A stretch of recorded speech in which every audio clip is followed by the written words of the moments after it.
Assalamualaikum warahmatullahi wabarakatuh. Good afternoon, everyone. This is our fifth episode for Language Classroom Management course. Oke, hari ini kita akan berbicara tentang student responsibility. Tapi hari ini saya nggak sendirian ya. Kalau biasanya saya sendirian berdiri menjelaskan, sekarang saya ada ditemani nih sama Bu Eli atau panggilannya Bu Eli ya. Nama lengkapnya adalah Bu Latifatul Laili. Kalau saya bisa menyampaikan nama panjang dan gelar lengkapnya adalah Bu Latifatul Laili, SPC Psikolog ya. Beliau adalah dosen dari prodi atau jurusan Psikologi dari Fakultas Psikologi dan Ilmu Sosial Budaya UII. Ya, tetangga kita ya, tetangga sebelah prodinya. Oke, Bu Eli kita hari ini, oh ya sebelumnya tanya kabar dulu Bu Eli, apa kabar? Alhamdulillah, baik Mbak Banat. Ya, panggilannya Miss ya, Miss aja ya. Berarti Miss Banat. Banat aja. Oke, ya. Sekarang dari rumah saja ya nih Bu Eli ya. Iya, dari rumah aja. Kayaknya udah jarang banget ke kampus kalau kecuali kalau ada kegiatan tertentu sih memang. Oke, ya. Terima kasih banget sudah bersedia hadir dan berbagi. Nanti kita akan mendengar banyak ilmu baru dari Bu Eli di sini terkait dengan karena hari ini topik kita adalah student responsibility ya. Nah, dan kalau teman-teman sudah melihat dan sudah membaca, terutama grup yang kebagian chapter ini, itu kan sudah membaca di buku bahwa ada beberapa hal terkait dengan student responsibility yang erat kaitannya dengan psikologi kayak gitu. Nah, itulah kenapa kemudian saya menghadirkan psikolog di sini di kelas kita. Langsung aja kali ya Bu Eli ya. Jadi kita tidak berlama-lama gitu ya untuk kesempatan pada ini kebetulan rekamannya sore hari ya, pada sore hari ini kayak gitu. Ya, nanti teman-teman mendengarkannya mungkin pagi atau siang ya. Oke, langsung aja ya nih Bu Eli. Salah satu aspek di classroom management itu adalah students responsibility atau tanggung jawab siswa kayak gitu ya. Sebetulnya apa sih responsibility kayak gitu? Apa sih tanggung jawab itu kalau dilihat dari sisi psikologi?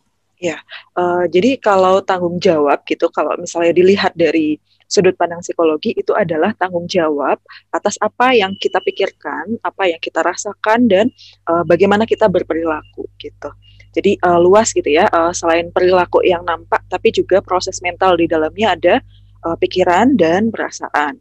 Kalau secara operasionalnya gitu ya, kalau ini settingnya adalah di pendidikan begitu, nah di sini terkait dengan rasa autonomi gitu. Ketika di dalam satu proses pembelajaran gitu ya, ada rasa otonomi, ada rasa ownership gitu ya, bahwa nilaiku mau seberapa adalah tanggung jawabku, caraku belajar seperti apa adalah tanggung jawabku gitu.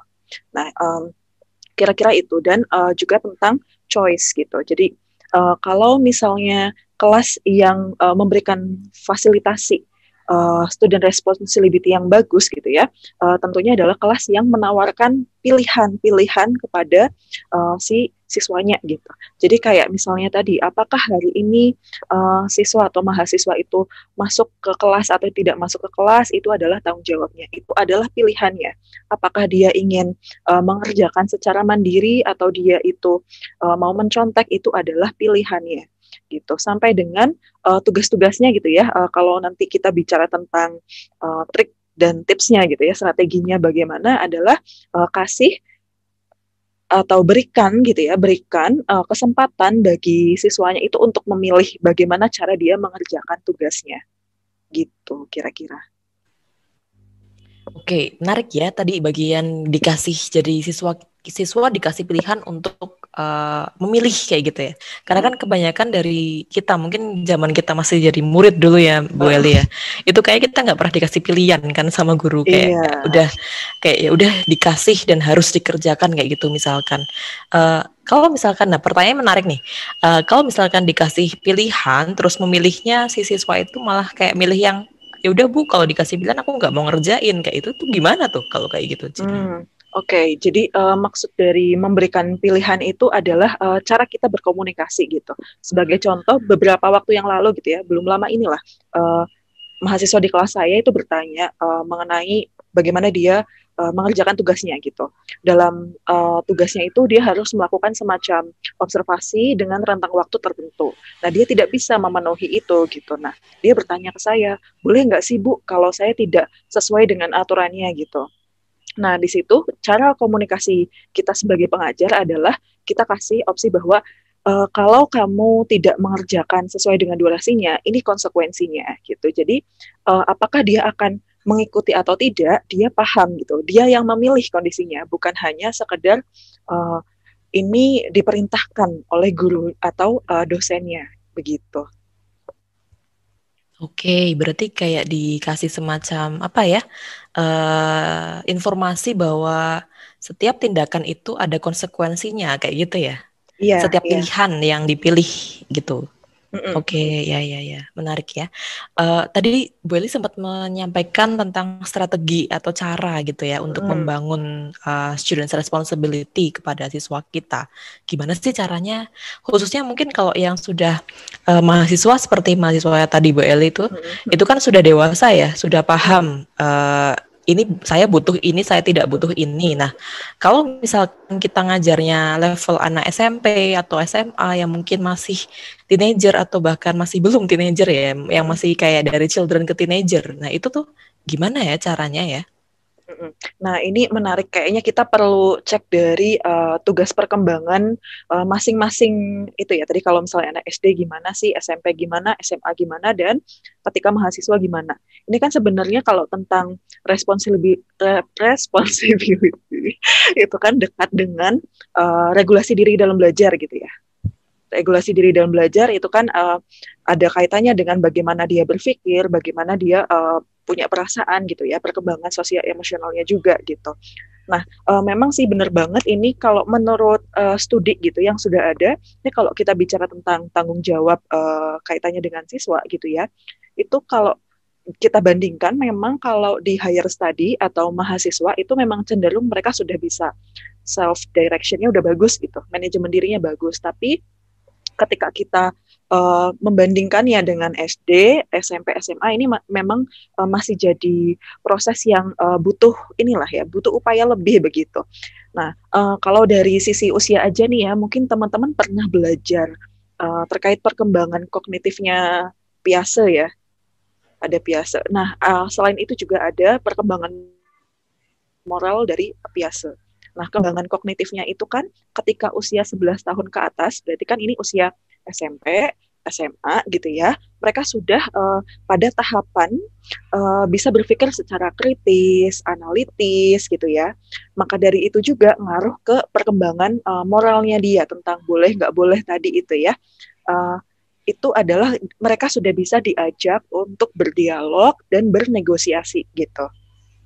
Maka dari itu ketika kita mau bikin kontrak belajar nih, waktu SD kan lebih banyak menurut bu guru begini begini begini gitu, menurut bapak guru begini begini begini. Tapi ketika itu SMP dan SMA kita bisa saling tawar menawar gitu. Nah, biasanya memang responsibility ini jadi satu poin yang sangat penting ketika di pembelajaran ini ya pertemuan pertama gitu, ketika pembentukan kontrak belajar. Nah, gimana caranya tadi? Kalau kita bicara tentang bagaimana ya caranya agar kita itu bisa punya kelas gitu ya, punya uh, pembelajaran di apa namanya pelajaran bahasa Inggris ini itu jadi enjoy buat kalian dan juga kalian merasa aman dan nyaman di kelas ini. Kira-kira menurut kalian apa aja? Nah, itu bisa apa namanya mereka ngasih masukan gitu. Oke, berarti termasuk kayak apa ya negosiasi terkait deadline gitu mungkin ya Iya, iya. penugasan ya. Misalkan kayak terutama kayak mungkin waktu SMA misalnya kita ada project ya bikin apa misalnya diminta bikin poster atau dibikin apa, kemudian kita minta mereka untuk kita kasih apa ya tadi ya dikasih kasih kesempatan mereka untuk bersuara. Kalian butuhnya berapa lama sih kayak gitu untuk mengerjakan ini? Kalau dari Miss misalnya memberikan waktu 2 minggu kira-kira cukup atau tidak kayak gitu. Itu juga termasuk salah Iya, satu iya. cara kayak gitu ya Iya, untuk betul. Jadi mereka punya kebebasan, punya pilihan untuk kira-kira mengerjakan tugas ini tuh dengan cara apa sih gitu, dari sudut pandang mereka gitu. Jadi kita juga tahu, oh ternyata mereka itu proses mengerjakan tugas ini tuh butuh sekian lama ya gitu, dan bantuan apa sih yang mereka perlukan kayak gitu dari kita. Nah itu kan dari diskusi itu kita jadi tahu. Oke, Gitu. bantuan ya. Jadi kita juga menawarkan bantuan sama Mm-mm. siswa kita kayak gitu misalkan. Mm-mm. Dalam proses ini, penugasan ini, kalian butuh apa nih kayak gitu yang bisa disediakan seperti itu. Mm-mm. Oke, berarti negosiasi ya, diajak ngobrol ya Mm-mm. untuk apa namanya? Salah satu cara membangun students responsibility seperti itu. Iya. Oke, menarik nih, Bu Eli. Saya langsung masuk ke pertanyaan berikutnya ya. Jadi Mm-mm. ini kalau menurut teori di buku nih, salah satu strategi untuk membangun apa namanya students responsibility itu adalah membangun personal development-nya si siswa. Jadi membangun students personal development kayak gitu ya. Itu katanya ada tiga hal, ada 3 poin yang disampaikan di sana. Yang pertama adalah membangun self talk, kemudian membangun self awareness dulu, kemudian membangun positive self talk, dan kemudian membangun sikap asertif. Nah, kita mulai dari self awareness dulu. Apa sih self awareness itu? Iya, kalau terjemahan bebasnya kan ini kesadaran diri gitu ya. Nah, kalau balik ke tanggung jawab itu kan berarti bagaimana dia menyadari apa yang dia pikirkan, apa yang dia rasakan, dan proses belajarnya gitu. Di situ terbangun self awareness gitu. Kayak misalnya tadi kalau kita bicara tentang tugas gitu ya, kalian butuh waktu berapa lama nih gitu. Itu kan ada satu kesadaran diri ya, dia perlu merencanakan, oh kalau tugas ini kira-kira aku butuh apa saja gitu. Ada planning di situ, ada di situ dia mengevaluasi emosi apa yang aku rasakan dari tugas ini gitu. Jadi membangun kesadaran. Sama juga ketika ada problem-problem yang ada di kelas dan itu kaitannya dengan tanggung jawab. Misalnya tidak menyelesaikan tugas dan seterusnya gitu ya. Kita bisa mulai dari tanyakan ke siswa kita tentang apa yang kamu rasakan dari sikapmu, dari perilakumu yang tidak mengumpulkan tugas sesuai dengan waktunya gitu misalnya. Bisa dimulai dari situ juga kesadaran diri. Jadi kadang kan ada ini ya, jadi lebih ke ini loh, kadang ada tugas terus mereka ceritanya adalah loh si dia juga nggak ngerjain tugas tuh, iya dia ngerjain tapi ternyata nyontek tuh gitu. Nah itu kan tidak dari kesadaran dirinya gitu, makanya kita bisa mulai dari komunikasi mengenai apa yang kamu rasakan dari tugas yang Miss berikan ini gitu. Terus menurutmu sikapmu itu seperti apa sih gitu? Apakah ini merupakan sikap yang lebih baik? Itu yang seperti apa sih gitu? Sesuai dengan penilaianmu gitu gitulah. Bisa dari situ kesadaran diri gitu. Dan lainnya lagi nih kalau kaitannya dengan ini ya apa namanya regulasi diri dalam belajar itu kan kadang suka ada assessment diri gitu ya. Jadi kayak misalnya tugasnya kalian tuh ada ini loh gitu.